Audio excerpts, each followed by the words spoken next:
우리에게 주시는 하나님의 말씀은 로마서 10장 14절부터 17절까지 말씀인데 우리 한 목소리로 같이 봉독하겠습니다. 그런즉 그들이 믿지 아니하는 일을 어찌 부르리요? 듣지도 못한 일을 어찌 믿으리요? 전파하는 자가 없이 어찌 들으리요? 보내심을 받지 아니하였으면 어찌 전파하리요? 기록된 바 아름답도다. 좋은 소식을 전하는 자들의 발이여 함과 같으니라. 그러나 그들이 다 복음을 순종하지 아니하였도다. 이사야가 이르되 주여 우리가 전한 것을 누가 믿었나이까 하였으니 그러므로 믿음은 들음에서 나며 들음은 그리스도의 말씀으로 말미암았느니라. 아멘. 네, 최근에 모로코에서는 지진이 나서 2,000명이 넘는 사람들이 이미 죽었고 또 2,000여 명의 사람들이 중상을 입고 있다라고 얘기합니다. 아마 사망자의 수가 4,000은 넘어가지 않을까, 아니면 그 이상이 되지 않을까 하는 그런 안타까운 소식이 들려오고 있습니다. 부산의 한 아파트에서는 7층에서 불이 났는데 아빠와 엄마가 난간에 매어 달려 불을 피하려고 하다가 결국은 힘이 붙여서 떨어져서 죽게 되고 아빠 품에 안겨 있었던 4살짜리 아이만 아마 중상을 입은 것으로 그렇게 그런 슬픈 소식들이 오고 있습니다. 우크라이나의 전쟁은 이미 1년이 넘어서서 수많은 사상자를 내고 있습니다. 러시아 군인들이 몇 명 죽었다, 몇 명 죽었다 하는 소식을 들으며 저도 모르게 박수를 칩니다. 왜냐하면 악한 사람들이라고 생각하기 때문에 박수를 치면서도 마음 한가운데서는 그런 마음이 있습니다. 이들이 예수 믿고 죽었을까? 이들이 정말 이 죽음의 끝에서 천국을 소망하며 죽었을까? 그런 생각들을 하게 되는 것입니다. 사도 바울은 계속 지금 이 구원에 대한 이야기를 하고 있습니다. 어떻게 예수를 믿고 영생을 소망하며 살아갈 수 있는가? 그 이야기를 하고 있습니다. 로마서 10장 12절에서 뭐라고 얘기합니까? 유대인이나 헬라인이나 차별이 없음이라 한 분이신 주께서 모든 사람의 주가 되사 그를 부르는 모든 사람에게 부요하시도다. 차별이 없이 복음이 모든 사람을 살리는 복음인데, 부요하게 하는 그런 복음인데 그 복음은 지금 어떻게 움직이고 있는가? 13절에서는 누구든지 주의 이름을 부르는 자는 구원을 받으리라 라고 말씀합니다. 누구든지 부르면 구원을 받을 수 있는데 이 복음은 지금 어떻게 확장되고 있는가? 이 복음을 먼저 받은 우리는 어떤 태도로 복음을 맡고 있는가? 우리에게 있어서 복음은 어떤 것인가? 사도 바울은 계속 그 이야기를 하는 것입니다. 그러면서 오늘 이제 14절에 바로 그 이야기를 한 이후에 그런즉이라고 시작하는 것입니다. 13절에 이야기한 바와 같이 주의 이름을 부르는 자는 구원을 받게 된다면 그런즉 이런 뜻입니다. 오늘 보면 14절로 15절 말씀인데 다시 한번 함께 읽어보겠습니다. 14절 15절입니다. 그런즉 그들이 믿지 않은 일을 어찌 부르리요? 듣지도 못한 일을 어찌 믿으리요? 전파하는 자가 없이 들으리요? 보내심을 받지 아니하였으면 어찌 전파하리요? 기록된 바 아름답도다. 좋은 소식을 전하는 자들의 발이여 함과 같으니라. 사도 바울은 오늘 부르심, 믿음, 들음, 전파함, 보내심 이런 5단어들을 언급하고 있습니다. 5단어들을 연결을 해서 어떻게 우리가 우리 주 예수 그리스도의 복음을 듣고 믿고 주로 고백하기에 이르렀는가 하는 문제를 설명해 내고 있습니다.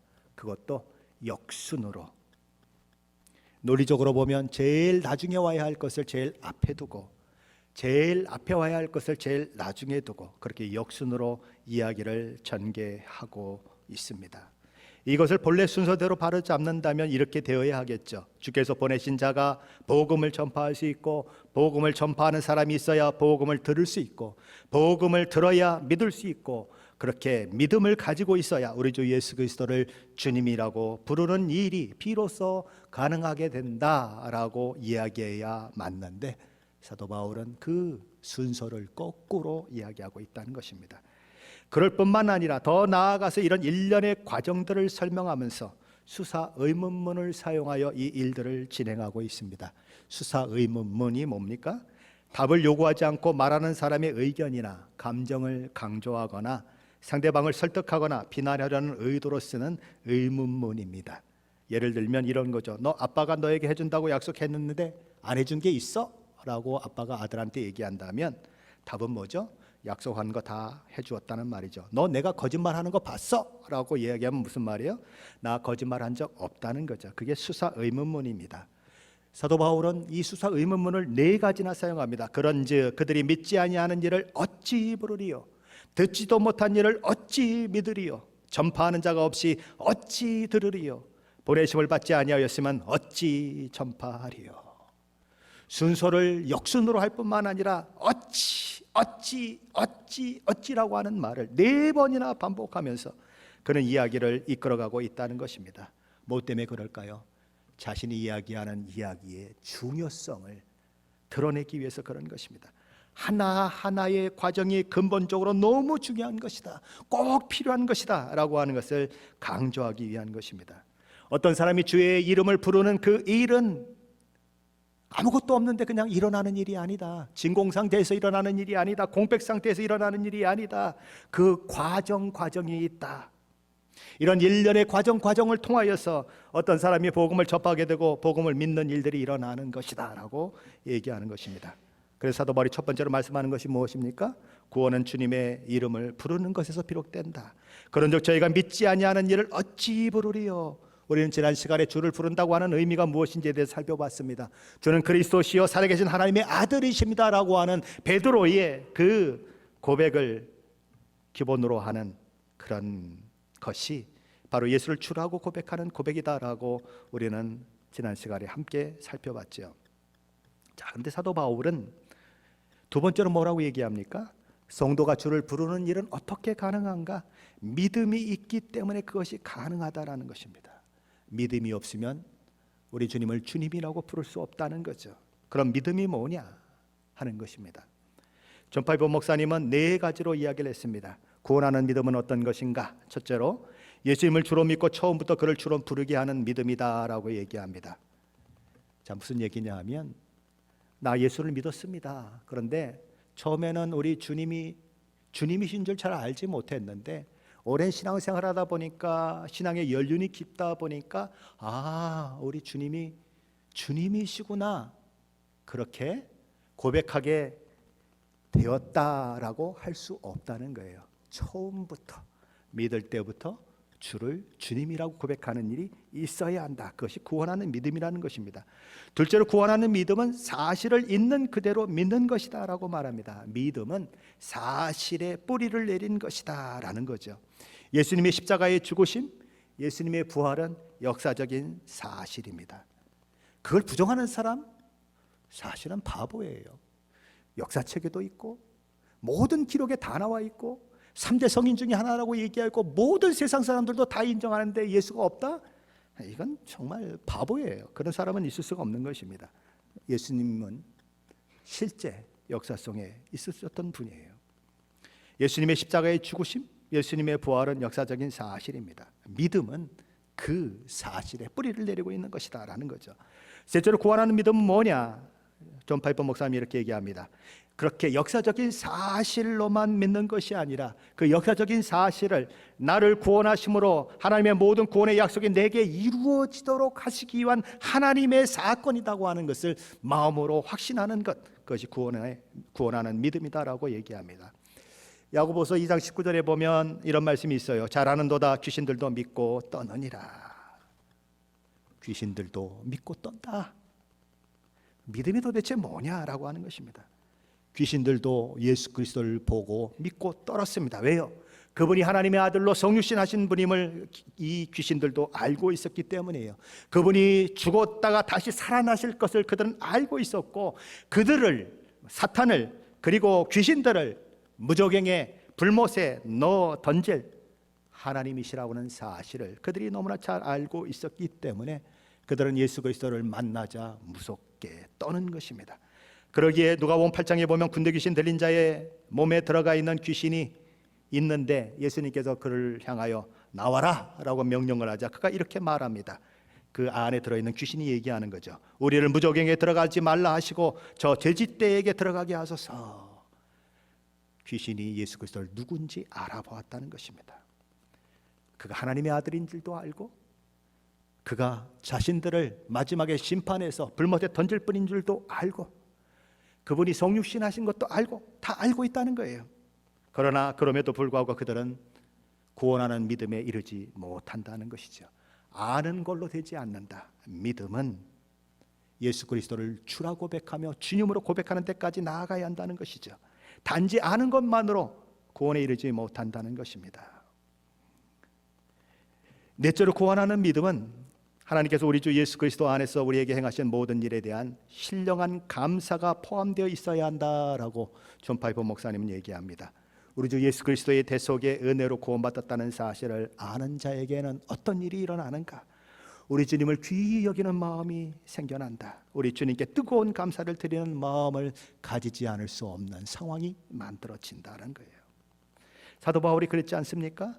그분을 위해 사는 삶을 최고의 가치로 여기는 삶, 그분 한 분을 얻는 것 때문에 생님보다 낫다고 고백하는 삶, 사도 바울에게 있었던 삶이죠. 정말 예수 그리스도가 나를 위하여 십자가에 죽었다는 사실을 알면 이렇게 냉랭할 수는 없다는 거죠. 뜨거워질 수밖에 없고 감사할 수밖에 없고 내 모든 것을 다 드려도 아깝지 않는 그런 일들이 있을 수밖에 없다는 거죠. 그래서 사도 바울은 세상의 모든 것들은 뭐다? 배설물이다라고 선포했다는 거죠. 사도 바울이 세 번째로 이야기하는 것은 복음을 듣는 것이 선행되지 않고는 믿을 수 없다는 것입니다. 듣지도 못한 일을 어찌 믿으리요? 들어야 믿음이 생긴다. 이 말씀은 하나님께서 우리에게 주신 복음이 어떤 성질의 것인지를 잘 보여주는 말씀입니다. 믿음이 들음에서 난다고 하는 이 말은 그 믿음이 우리에게서 출발한 것이 아니라 들음에서 출발한 것에서 보듯이 내가 믿었다고 했을 때에 나의 결심이나 나의 어떤 선택이나 이런 것보다 하나님이 하신 일이 우선이라는 것입니다. 하나님이 먼저 시작하셨다는 거예요. 믿음이라고 하는 것은 내 안에서 시작된 것이 아니고 내가 만든 것이 아니고 외부에서부터 주어졌다. 내가 믿었기 때문에 구원받았다라고 사람들은 얘기합니다. 내가 결정했다라고 이야기합니다. 그래서 믿음이 자랑거리가 되는 경우가 있어요. 하나님은 내가 어떤 사람인 줄 알고 내가 믿을 것을 이미 알고 내가 믿고 열심히 신앙생활 할 걸 미리 알고 그래서 하나님이 나를 택하신 거지. 그렇게 생각하는 거예요. 그래서 자꾸 세상 사람과 나를 구분하려고 하는 것입니다. 구분해서 나는 괜찮은 사람이야, 나는 특별한 사람이야 라는 생각을 자기도 모르게 가지고 자랑하는 것입니다. 자, 그런 특권 의식을 가지게 되면 하나님 앞에 특권을 요구합니다. 특혜를 요구합니다. 하나님 특별한 관심을 보여달라고 요구하는 거죠. 나는 남달라야 되지 않습니까? 나는 다른 세상 사람들과는 달라야 하지 않습니까? 하나님의 더 은혜와 하나님의 놀라운 복과 모든 것들 다 누려야 마땅하지 않습니까? 라고 주장하게 된다는 거죠. 그러게 되면 어떻게 됩니까? 하나님이 그렇게 안 해주셨을 때에 하나님 앞에 실망하고 하나님 앞에 삐치고 하나님을 원망하게 되는 거죠. 아니 하나님, 내가 예수 믿었는데 왜 이렇죠? 특권으로 생각하니까. 그러니까 남들하고 달라야 되는데 안 다르니까 자꾸 하나님 앞에 따지는 것입니다. 그래서 내가 이런 상황을 만났을 때 그 상황들이 해석이 되질 않는데 그렇다고 하나님은 떠날 수도 없고 하니까 마지못해 신앙생활 하거나 체념하면서 신앙생활 하는 경우도 종종 발생하는 것입니다. 그래서 나는 그냥 교회만 왔다 갔다 하고 싶어요. 이렇게 깊이 들어가고 싶지 않아요. 그렇게 생각하는 사람들이 있는 것입니다. 우리 주 예수께서 저와 여러분을 구원하셨다는 말이 무엇입니까? 나의 구원은 나로부터 출발된 것이 아니다. 내가 해결했기 때문에 구원받은 것이 아니고 주께서 하셨다. 믿음이 들음에서 난다고 하는 말 속에 들어있는 의미인 것입니다. 신적 기원을 가지고 있다. 다른 말로 하면 믿음은 하나님의 은혜다라는 것입니다. 사도 바울이 네 번째로 이야기하는 것은 듣게 하려면 듣도록 복음을 전파하는 사람이 있어야 한다는 것입니다. 내가 예수 믿으려면 나에게 복음을 전해줄 사람이 있어야 한다. 왜요? 세상 사람은 복음을 이해하지 못합니다. 세상 사람은 하나님을 알지 못합니다. 자기 지혜로 하나님을 알 수 있는 사람이 아무도 없어요. 한번 생각해 보세요. 하나님이 온 우주를 만드셨고, 하나님이 사람이 돼서 내려오셨고, 뭐 십자가에 죽으시고 부활하셨다. 이거 뭐 세상 사람이 들으면 완전히 이거 웃기는 얘기 아닙니까? 그게 어떻게 믿어지겠습니까? 그걸 어떻게 알겠습니까? 그러나 이미 그것을 믿음으로 받아들인 사람은 그것이 의심 없이 믿어지고, 그 일 또 하나님 나를 구원했다는 사실을 알게 되고, 하나님 나라와 그리고 하나님이 주신 축복들을 다 이 마음 가운데 알게 되는 것입니다. 그래서 먼저 본 자로서, 먼저 안 자로서 그것에 대해서 증거할 수 있게 되는 거죠. 전할 수 있게 되는 것입니다. 그래서 고린도전서 1장 21절에 이렇게 말합니다. 하나님의 지혜에 있어서는 이 세상의 자기 지혜로 하나님을 알지 못하므로 하나님께서 전도에 미련한 것으로 믿는 자들을 구원하시기를 기뻐하셨도다. 세상이 알지 못하기 때문에, 스스로 하나님을 알 수 없기 때문에 전도라고 하는 방법을 하나님은 사용하셨다. 그런데 전도에 미련한 것이다. 누가 전한다고 믿겠습니까? 내가 전한다고 믿겠습니까? 너나 잘 믿어, 그런 세상이 아닙니까? 그러나 하나님은 그 전도에 미련한 것으로서 한 영혼들을 구원하는 그 일을 해내시더라는 거예요. 나의 능력으로 말미암음이 아니고 하나님의 능력으로, 성령 하나님의 놀라운 역사로, 희한하게 나는 전한 것밖에 없는데 그 전한 말씀이 그 10년 가운데 열매를 맺고 그가 변화되고 예수 믿고 하는 일들이 일어나더라는 거예요. 그래서 우리는 복음을 전하는 것이지요. 그러기에 오늘도 하나님께서는 우리를 찾으십니다. 어떤 자를 찾으십니까? 주의 복음을 가지고 이웃과 열방과 나라와 민족을 향해 복음을 전파할 사람들을 부르고 계십니다. 남유다 요시야 왕이 죽었을 때 이사야 선지자가 환상을 보지 않습니까? 6 날개를 가진 수랍들이 나타나서 2 날개로는 얼굴을 가리고 2 날개로는 발을 가리고 2 날개로는 훨훨 날면서 그들은 찬양합니다. 거룩하다 거룩하다 거룩하다, 만군의 여호와여, 그의 영광이 온 땅에 충만하도다. 그런 정말 온 땅에 하나님의 영광은 충만하지만 온 땅의 모든 사람들이 그 하나님의 영광을 보려면 어떻게 해야 합니까? 누군가 이 하나님을 전하는 사람이 있어야 되겠죠. 그래서 이사야 선지자에게 하나님이 물으십니다. 내가 누구를 보내며 누가 우리를 위하여 갈꼬? 하나님이 안타까운 마음이에요. 이사야 선지자는 뭐라고 대답합니까? 내가 여기 있나이다, 나를 보내소서. 오늘도 그런 사람들이 필요한 것입니다. 여기 보면 코소보에 국기가 걸려 있습니다. 바로 그런 사람들을 우리는 보내는 거예요. 하나님의 마음을 가지고 나라와 열방 가운데 들어가는 사람들을 보내는 것입니다. 모로코의 수많은 사람들, 이슬람을 믿는 사람들, 지진으로 2,000명이 죽고 앞으로 4,000명 이상이 죽는다 그러는데 그들 중에 도대체 몇 명이나 예수 믿고 있을까요? 그 땅에 왜 가? 예수 안 믿는 그 땅에 왜 가? 여기도 복음 전할 사람 많은데 그렇게 생각하고 복음 전하지 않고 있으면 수많은 영혼들이 지옥으로 떨어지는 그 일들이 있게 되는 거죠. 그래서 하나님은 안타까운 마음으로 지금도 부르고 있는 거죠. 마게도냐 환상을 봤던 사도 바울이 봤던 환상은 무엇입니까? 마게도냐 사람 한 사람이 나타나 뭐라고 얘기합니까? 이리로 와서 우리를 도우라, 우리를 도우라. 손짓하는 그 모습을 보며 그들은 그것이 하나님의 음성인 줄 알고 주의 음성인 줄 알고 따라 순종하여 지중해를 건너 마게도냐 지역으로 들어가 유럽의 선교의 기초가 세워지는 일들을 하게 되고 유럽의 최초로 복음이 전파되는 그 일을 하게 됨으로써 유럽이 복음화되고 그 유럽에 있던 복음이 아메리카로 넘어오고 아메리카에 있는 복음이 우리 고국으로 넘어오고 저와 여러분 같은 믿음의 사람들을 만들어내는 그 일들이 있게 되는 것이지요. 하나님께서는 오늘도 순종하며 복음을 전할 자를 찾고 계십니다. 근대 선교의 아버지라고 불리는 윌리엄 캐리, 인도 선교를 위해서 온 마음과 온 정성을 불태웠던, 그리고 인도에 사는 여러 종족들을 위해서 무려 40개의 언어로 성경을 번역했던 윌리엄 캐리의 자서전에 보면 이런 내용이 나옵니다. 윌리엄 캐리는 1787년 어느 날 노샘프턴 지역 목회자 협회의 모임에 참석하게 되었습니다. 그날 목회자들이 모여서 토론하는 주제는 세계 선교였어요. 어떻게 하면 세계를 선교할 것인가? 그런데 대부분의 목사들이 세계 선교를 알지 못하고 무관심한 것입니다. 그러다 보니 토론한다고 모였는데 토론이 지지부진한 거죠. 모임이 그냥 별다른 성과도 없이 끝날 그런 상황이 되었는데 어떤 목사가 윌리엄 캐리에게 말합니다. 자네 무슨 할 말이 있으면 좀 해보게나. 그 당시 윌리엄 캐리는 목사가 된 지 얼마 안 되는 초년생이었어요.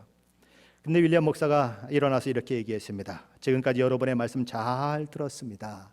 그러나 저는 예수님이 제자들에게 주셨던 지상 명령은 오늘날 우리에게도 해당되는 명령이라고 생각합니다. 어떻게 해야 되죠? 이럴 때는요, 거기 들었던 목사님들이 다 아멘 해야 되겠죠. 그렇기 때문에 우리는 세계 곳곳에 있는 이교도들에게도 복음을 전해야 할 사명이 있다고 봅니다. 그러면 또 아멘 해야 되겠죠. 교회도 그런 사명이까지 얘기했는데 더 이상 얘기를 하지 못해요.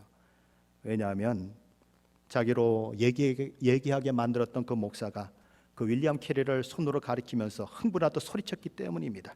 이봐, 윌리엄 목사, 자네는 하나님의 무한한 계획에 대해 무언가 착각하고 있어. 만약 하나님께서 이교도에게 구원이 필요하다고 생각하신다면 그분의 방법을 직접 사용하실 거야. 그렇기 때문에 우리가 하나님의 계획에 끼어들 바가 아니란 말일세. 우리가 전능하신 하나님을 대신해서 무엇을 할 수 있겠는가? 자네의 열심은 내가 이해하겠지만 그 열심은 주제넘는 열심일세. 세계 선교를 토론하려고 모였는데 이런 소리를 하는 것입니다. 이방인의 선교는 하나님의 방법대로 하나님의 계획대로 할 것이니까 자네가 신경 쓸 거 아니네. 주제넘게 나서지 말게. 만일 윌리엄 캐리가 거기서 주저앉았다면 영국 교회의 목사들처럼 전도를 선교를 그렇게 이해했다면 그 위대한 근대 선교의 아버지라고 불리우는 윌리엄 캐리는 없는 것이죠. 그 인도 땅에 수많은 사람들이 복음을 듣고 구원받는 그 일은 없는 것이지요. 사도 바울이 다섯 번째로 이야기하는 것은 복음을 전파하는 사람은 아무나가 아니라 하나님께서 보내시는 자이어야 한다는 것입니다. 보내심을 받지 아니하였으면 어찌 전파하리요? 보내심을 받은 자가 전파한다는 것입니다. 그럼 특별한 사람만 전파해야 된다는 것인가? 선교사만? 사도만 전파해야 한다는 것인가? 이 말씀은 선포하는 말씀에 집중이 되어 있어서 그런 의미도 들어 있습니다. 그런데 왜 이것이 강조되어야 할까요? 그 이유는 전파되는 복음이 참된 복음이어야 하기 때문입니다. 가짜 복음, 유사 복음이 판을 치지요. 그 복음을 누가 들었고 그로 인하여 자기가 구원받은 줄 알게 된다면 그에게 있어서 그 가짜 복음, 유사 복음은 독약입니다. 하지만 진짜 복음을 전하는 자에게 복음을 들었다면 그것은 죄와 허물로 죽은 그를 살려내는 복음이요, 그로 하여금 영적으로 잘 성장하도록 영양을 공급하는 양약이 될 수가 있는 것입니다. 복음은 누구나 전할 수 있는 거지만 아무나 전할 수 있는 것은 아닙니다. 이미 예수 그리스도를 통해 구원받은 감격과 그 은혜가 있는 사람, 구원이 무엇인 줄 알고 어떻게 구원이 이루어진 줄 아는 사람이 그 일을 하게 되는 것입니다. 그런 사람에 의해서 복음이 전파되면 복음을 듣는 자들이 그리고 믿음으로 반응하면 그들이 주의 이름을 부르는 자들이 될 수 있고 구원에 참여하게 되는 것입니다. 세상에서 가장 아름다운 것이 무엇일까요? 세상에서 가장 아름다운 이야기는 생명을 살리는 이야기입니다. 홍수가 나서 물에 떠내려가는 여인이 하나 있었는데 소방서에 있는 사람이 600m나 헤엄치고 가서 그 사람을 건졌다는 기사가 오늘 아침 신문에 나오더라고요. 왜 그런 것들을 들으면 우리는 가슴이 뭉클할까요? 생명과 관계되기 때문에 그래요. 생명이 그렇게 귀중한 것이기 때문에 그래요. 생명을 살리는 일보다 더 귀한 것은 없어요. 그러게 오늘 본문은 영원한 생명을 얻게 하는 복음을 전하는 자들의 발길이 아름답다라고 말씀하고 있습니다. 로마서 10장 15절 말씀인데 함께 읽어봅니다. 15절입니다. 보내심을 받지 아니하였으면 어찌 전파하리요? 기록된 바 아름답도다. 좋은 소식을 전하는 자들의 발이여함과 같으니라. 사도 바울은 이사야서 52장 7절 말씀을 인용해서 아름답도다 좋은 소식을 전하는 자들의 발이여라고 말씀하고 있습니다. 이 말씀의 의미는 첫째로 복음을 전하는 자들은 참으로 귀하고 아름답다는 것입니다. 그래서 복음을 전하는 일 때문에 먼지 묻은 발이 되고 때로는 피멍이 들고 그런 발이 된다고 할지라도 그 발걸음은 너무 아름다운 것이다. 그 발은 너무 아름다운 것이다. 정말 아름다운 발이 뭐냐? 먼지 하나 안 묻히고 나는 살았어요. 그래서 주름 하나 없어요. 내 발을 보세요. 그리고 예쁘장하게 그렇게 매니큐어가 칠해져 있는 아름다운 발이 아름다운 것이 아니라, 비록 거칠고 주름지고 상처난 발이라고 하더라도 그 발이 예수 복음을 위해서 움직인 발이라면 아름답다라는 거예요. 존 파이퍼 목사님의 로마서 강해 책에 보면 이런 예화가 나옵니다. 인도에서 의료 선교를 섬겼던 폴 브랜드 선교사님 가정의 이야기입니다.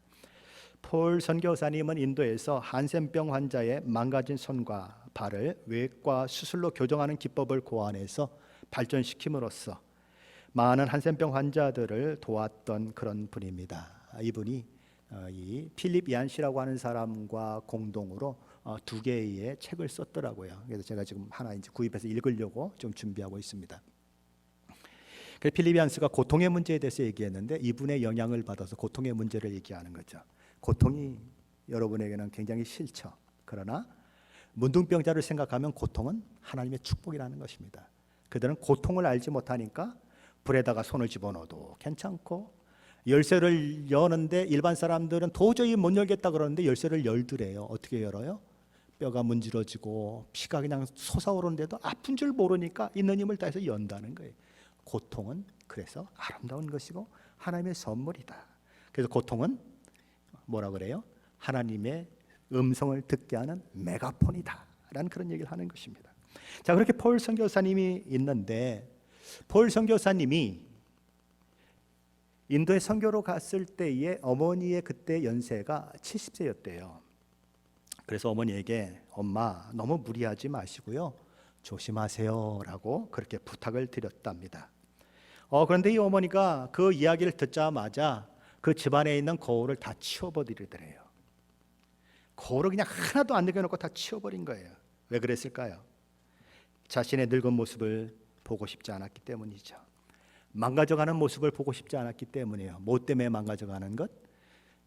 그 현지인들을 기를 쓰고 섬기다가 햇빛에 그을리고 여러 가지 상처 있고 그래서 쭈글쭈글대고 흰머리가 더 늘어나고 그런 걸 보면 그의 헌신이 무뎌질까 봐, 그들을 위해서 더 복음을 전해야 되는데 내가 이 사람들에게 복음 전하다가 내가 이렇게 늙었구나, 내가 이렇게 망가졌구나, 거울을 보면 생각나니까 거울을 완전히 치워버리고 아예 안 보고 사역하기로 작정을 했다는 거예요. 그래서 그 어머니는 20년 후인 90세에 세상을 떠나게 됩니다. 그가 얼마나 아름답게 섬겼는지 그 주변에 있는 현지인들이 그를 찾아와 그의 아름다움을 노래하며 그의 장례식을 치러줬다라는 그런 이야기가 나오죠. 하나님의 복음을 전하는 손길이 아름답다. 그 일을 위해서 20년 동안 거울을 보지 않는 한 어머니의 이야기, 놀라운 것입니다. 오늘 본문에 나오는 그런즉 그들이 믿지 않은 일을 어찌 부르리요, 듣지도 못한 일을 어찌 믿으리요, 전파하는 자가 없이 어찌 들으리요, 보내심을 받지 아니었으면 어찌 전파려라는 말씀의 가장 중요한 포인트가 뭘까요? 보내심을 받지 않으면 누가 전파리요가 첫 번이죠. 전파하는 내용을 만드신 분도 하나님이시고 전파하는 사람을 선택해서 보내시는 분도 하나님이시다. 모든 구원의 시작은 어디서부터 시작되는가? 하나님으로부터 시작된다라는 것입니다. 다 하나님이 하신 일이다. 그것을 분명하기 위해서 16절 말씀이 있습니다. 우리 16절 말씀 한번 같이 읽어봅니다. 그러나 그들이 다 복음을 순종하지 아니하였도다. 이사야가 이르되 주여 우리가 전한 것을 누가 믿었나이까 하였으니, 하나님의 복음이 하나님께 선택한 자를 통하여서 전파되고 또 전파됐는데, 이사야 선지자는 이렇게 얘기하는 것입니다. 주여 우리가 전한 것을 누가 믿었나이까. 이스라엘 백성들이 복음에 순종하지 않았다는 것입니다. 이사야 선지자가 뭘 말하는지 못 알아먹었다는 거예요. 그래서 복음을 전하기를 거부했다는 것입니다. 자기 고집 부리느라고 하나님의 말씀을 안 들었다는 거예요. 귀를 막아버리고 눈을 가려버리고 그랬다는 거예요. 이사야 시대의 이스라엘 백성들뿐만 아니라 오늘날도 하나님께서 제시하는 은혜와 구원에 대하여 인간들은 거역하고 반대하고 귀를 막아버리고 눈을 가려버리고 그 기쁜 소식을 발로 차버리고 너나 잘 믿으세요 하는 세상 속에 우리는 살고 있습니다. 도대체 무슨 이유 때문에 이런 인간들은 이런 태도를 보일까요? 가장 큰 이유는 인간이 가지고 있는 인본주의적 성향 때문에 그렇습니다. 인본주의가 뭘까요? 제가 사전을 찾아보니까 이렇게 되어 있습니다. 인간의 존재를 중요시하고 인간의 능력과 성품 그리고 인간의 현재적 소망과 행복을 귀중하게 생각하는 정신이다. 인간이 중심에 있는 정신, 인본주의 정신입니다. 그러니 어떤 신에게도 무릎 꿇을 생각이 없는 것입니다. 내 인생의 주인은 나다, 자신의 왕좌에 앉을 사람은 나다 라고 생각하며 물러날 생각이 없는 것입니다. 내 인생은 내가 책임져야 한다는 생각이 강하다 보니까 하나님께 자신의 일을 위해서 이루어 놓으셨다는 복음에 대해서도 무관심한 것입니다.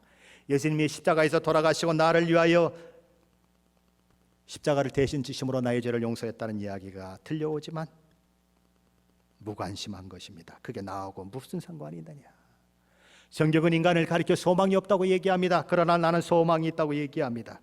다른 이로서는 구원을 얻을 수 없다. 오직 예수 그리스도만을 통하여 구원을 얻을 수 있다고 성경은 얘기합니다. 하지만 이들은 말합니다. 우리에게는 구원의 방법이 있다.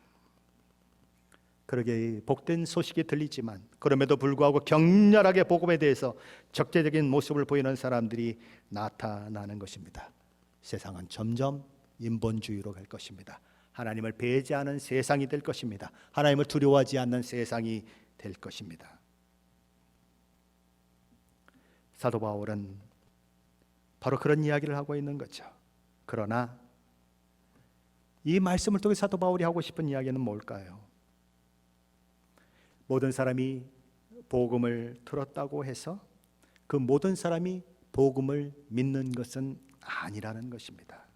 그러니 복음을 전하는 자들이여 복음을 거부하고 믿지 않는 사람들 때문에 놀라거나 복음을 전하는 일을 포기할 필요 없다는 것입니다. 이사야 시대에도 예수님 오시기 전에 800년, 700년 전이면 지금부터 몇 년 전입니까? 그렇죠? 2700년, 2800년 전에도 인간들이 그랬다면 오늘날은 오죽하겠는가. 그러니 너희는 너희 할 일만 하면 된다. 그 나머지는 누가 하는가? 내가, 하나님이 하신다는 거예요. 그래서 17절은 또 다시 이 말씀을 강조하는 것입니다. 17절 한번 같이 보시죠. 그러므로 믿음은 들음에서 나며 들음은 그리스도의 말씀으로 말미암았느니라. 그럼에도 불구하고 믿음은 들음에서 난다. 그러니 들려줘라. 그러면 들음은 어떤 것에 대해서 들어야 하는가? 그리스도의 말씀을 듣는 것에서 시작된다라는 것입니다. 자기 생각과 자기 경험과 자기 고집에 갇혀 귀를 막고 아니라고 소리치고 격렬하게 반대하는 것이 아니라 귀를 기울여 하나님의 말씀을 듣는 자에게 믿음이 생기고 그가 구원받는 일들이 일어난다. 하나님의 말씀을 들어야 한다. 아무거나 듣는 것이 아니고 하나님의 말씀을 들어야 한다. 듣는 자에게 놀라운 구원의 역사가 일어난다. 영어 단어에서 듣는다는 말이 몇 가지가 있죠. 제가 생각하는 건 두 가지입니다. 히어링이라고 하는 말이 있죠. 그 리스닝이라고 하는 말이 있죠. 히어링을 백날 해봐야 소용없어요. 그렇게 듣는 것은 듣는 게 아니에요. 리스닝 해야 하는 것입니다. 마음으로 듣고 온 생각을 집중시켜서 들어야 하는 것입니다. 그렇게 들으면 변화가 일어나는 거예요. 저와 여러분이 이렇게 교회에 나와서 목사가 전하는 설교를 듣는 이유도 그런 것입니다. 들을 때 내 심령 가운데 말씀하시는 하나님의 말씀이 있는 거예요. 내 심령 가운데 부딪혀오는 하나님의 놀라운 은혜가 있는 거예요. 그래서 들어야 하는 것입니다. 어떤 분들은 제가 설교하면 좀 어렵다고 생각하는 분들이 있어요. 근데 참 신기한 것은 어려운데 집에 가서 한 번 더 듣는다고 하는 사람은 제가 별로 못 봤어요. 어려우면 또 들어야죠. 그렇지 않아요? 못 알아들었으면 집에 가서 다시 들어야죠. 그래야 내가 사는 거 아닙니까? 그래야 되는 거예요.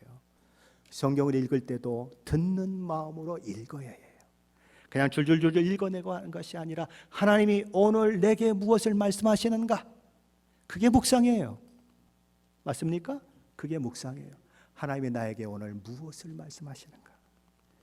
듣는 자세를 가지고 하나님의 말씀을 읽으면 변화가 일어나고 새로운 일들이 일어나는 것입니다. 하나님이 창조주가 아니시라면 이 성경 말씀이 하나님의 말씀이라고 아무리 얘기한들 그게 무엇 나하고 대수겠습니까? 하나님이 심판하실 심판주가 아니시라면 이 하나님의 말씀이 성경에서 심판을 얘기한들 그게 나하고 무슨 상관이 있겠습니까? 아니 뭐 하나님이 심판하신다고 그래도 뭐 심판할 능력도 없고 힘도 없고 뭐 그런 분이라면 그 내용이 나하고 무슨 상관이 있겠습니까? 내가 왜 거기에 귀를 기울여야 합니까? 그러나 하나님은 온 세상을 창조하신 분이시고 심판하실 모든 능력과 힘을 가지고 계신 분이시고 마지막에 심판하실 분이라고 알고 있다면 이야기는 달라질 수밖에 없어요. 그분의 말씀을 믿느냐 안 믿느냐 하는 것은 영원한 운명을 다르게 하는 요인이 되기 때문에 달라질 수밖에 없는 것입니다. 연로하신 분들이 우리 교회는 여러 분 있습니다. 뭐 우리 교회만 아니라 다른 교회도 연로하신 분들이 굉장히 많아요. 오히려 우리 교회 와서 젊은 분들 많다고 부러워하는 교회들도 있더라고요. 나이가 든다는 것이 뭘까요? 나이가 든다고 하는 것은 어떻게 보면 철이 드는 것입니다. 철이 든다는 것이 뭘까요? 인생이 별거 아닌 줄 아는 것입니다. 죽음 앞에 딱 맞닥뜨려 보니까 아, 인생 별거 아니네. 내가 그렇게 젊었을 때부터 뭔가 이루겠다고 그냥 달려왔는데 지나고 나니까 죽음 앞에 서니까 내가 그렇게 자랑했던 것들, 내가 성취했다고 했던 것들 별거 아니네. 아무것도 아니네. 가져갈 것도 없고 그것이 나를 지켜주는 것도 아니고 잘못하면 자식놈들 재산 싸움하느라고 재판이나 하고 신문상에 오르내리고 이게 뭐야? 나이가 들었을 때 생각하는 거예요.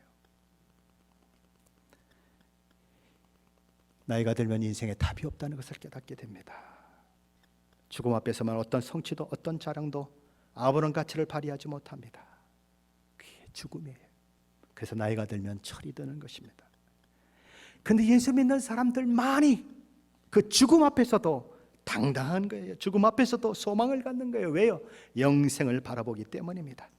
하나님이 통치하시는 하나님 나라에서 영원히 살 것을 소망하는 그 믿음을 가지고 있기 때문에 하나님 나를 받아주세요라고 죽는 거예요. 하나님 내가 죽는 것은요 이 땅에 100년도 안 되는 삶을 살다가 영원한 하나님 나라로 행복한 나라로 이사가는 거예요. 하나님 빵빠레를 울려주시고 우리 한국식으로 얘기하면 팥죽도 그냥 한 그릇 좀 만들어주시고 나 이사가는데 기쁘게 받아주세요.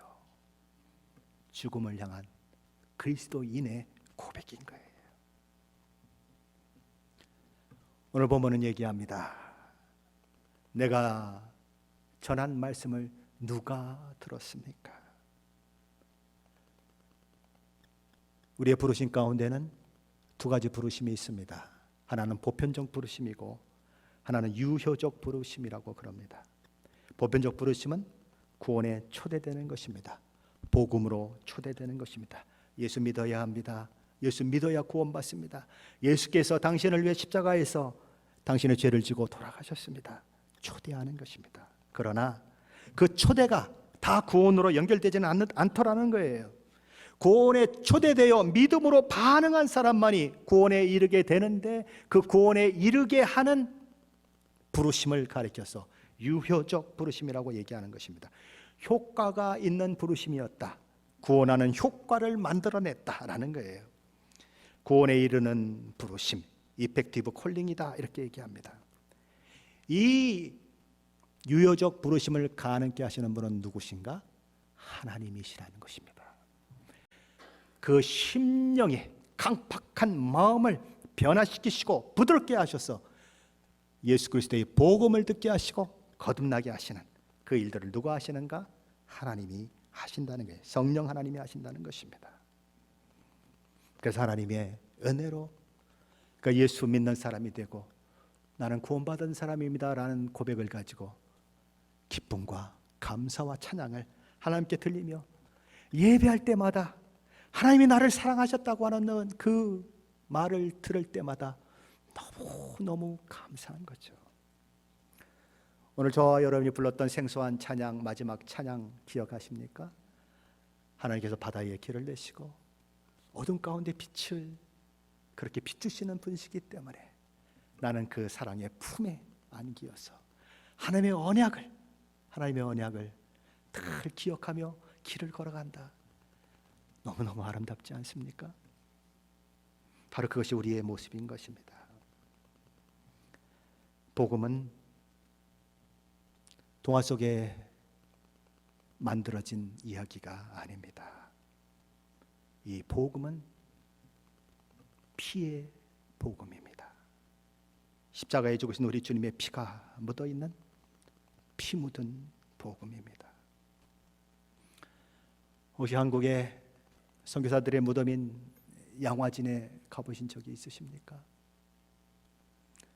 저는 선교단체에서 양화진을 배경으로 선교 훈련을 시켜본 적도 있습니다. 그리고 양화진에 가서 그 무덤들을 하나하나 지켜봤는데 가장 안타까운 것이 어딘지 아십니까? 어린 아이들이 묻혀 있는 것이에요.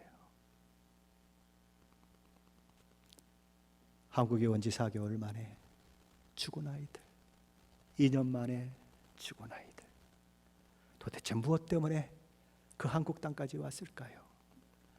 갓 쓰고 사는 사람들, 버스라고는 한 대도 없는 사람들, 수세식 화장실이라고는 없는 사람들, 그저 전염병이 돌면 거기다가 정승 하나 세워놔라, 그리고 구덩이를 많이 파라, 그러면 전염병이 오다가 구덩이에 빠져 죽을 거다, 그러니까 아주 많이 파라.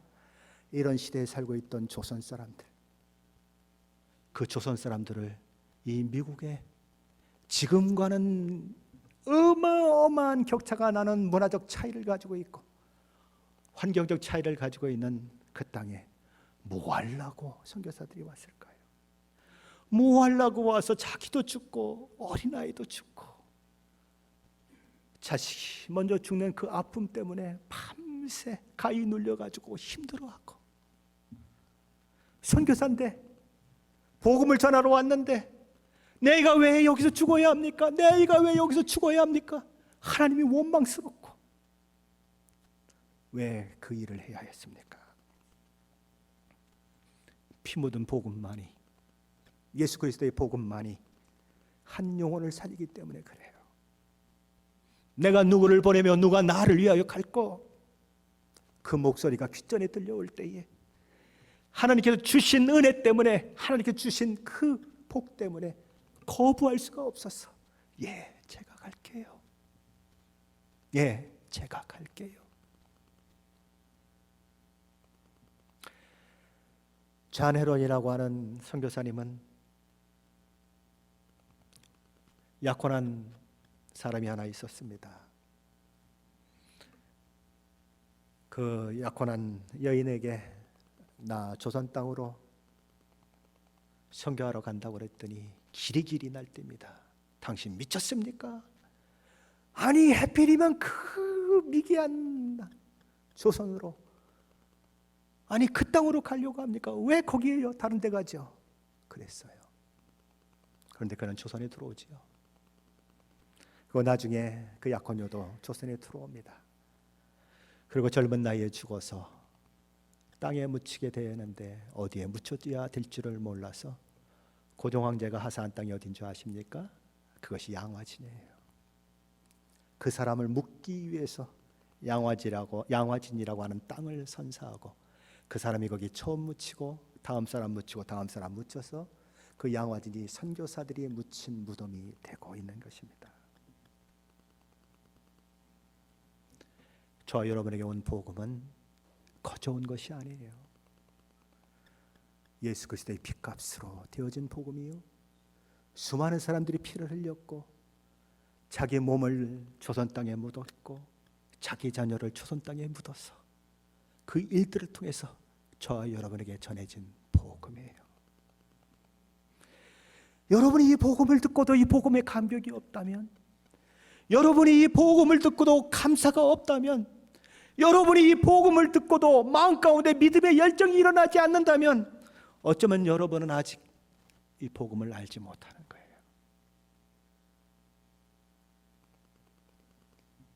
피 묻은 십자가의 복음이 내게 왔어요. 그를 통해서 구원받았어요.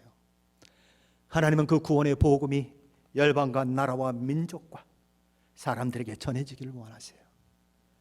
교회는 그 일을 위해서 쓰임받아야 하고, 저와 여러분이 처한 환경과 상황 속에서 그 일을 해야 하는 것입니다. 하나님께서 뚝 떨어놓으신 것 같은 그 환경 속에서, 하나님, 내가 왜 여기 있어야 해요? 왜 내가 이 믿지 않는 환경 가운데 있어야 해요? 라고 답답하고 밤마다 울 수밖에 없는 그런 상황 가운데 하나님이 두신 목적이 있는 거예요. 거기서 믿음의 사람으로 살아내는 거예요. 거기서 복음을 아는 자로 살아내는 거예요. 그리고 기회가 될 때면 그 안에서 복음을 전하는 거예요. 딸아, 아들아, 내가 너를 사랑했듯이 이 영혼들이 구원받고 예수 믿는 것이 내가 아들을 보낸 이 아비의 마음이란다. 아버지 하나님의 마음이란다. 딸아, 아들아, 내가 그 마음을 안다면 오늘 현실 속에서 내가 왜 여기 있습니까? 라고 불평을 토하기보다는, 하나님이 그래서 나를 여기 두셨군요. 그래서 내 가정 가운데 나를 제일 먼저 믿게 하셨군요. 하나님, 예수가 가신 그 길을 내가 가겠습니다. 죽음으로 생명을 만들어내시고 죽음으로 부활을 만들어내셨던 것처럼 하나님이 그런 일을 하실 줄 내가 믿나이다. 그러며 눈물과 한숨을 가지고 그 길을 걸어가는 사람, 복음을 전하는 아름다운 발길이고 하나님이 기뻐하시는 사람의 모습인 것입니다. 아브라함은 나그네로 살았습니다. 박혀있는 돌이 아니라 굴러온 돌로 살았습니다. 굴러온 돌이 뭡니까? 늘 무시당하고 늘 나그네로 사는 인생이었어요. 그러나 그렇게 나그네로 살았지만 아브라함은 그 속에서 복의 통로가 되어 수많은 그 이방 사람들이 아브라함을 주라고 이야기하고 우리 중에 방백이라고 이야기하는 그런 일들이 있었어요. 저와 여러분 한 사람이 복의 통로가 되시기를 축원합니다. 저와 여러분을 통해서 하나님의 복이 가정으로, 이웃으로, 사회로 흘러넘치기를 소원합니다. 그래서 아름다운 복음을 전하는 아름다운 발길이 저와 여러분 가운데 늘 있어지게 되시기를 예수 그리스도의 이름을 간절히 축원합니다.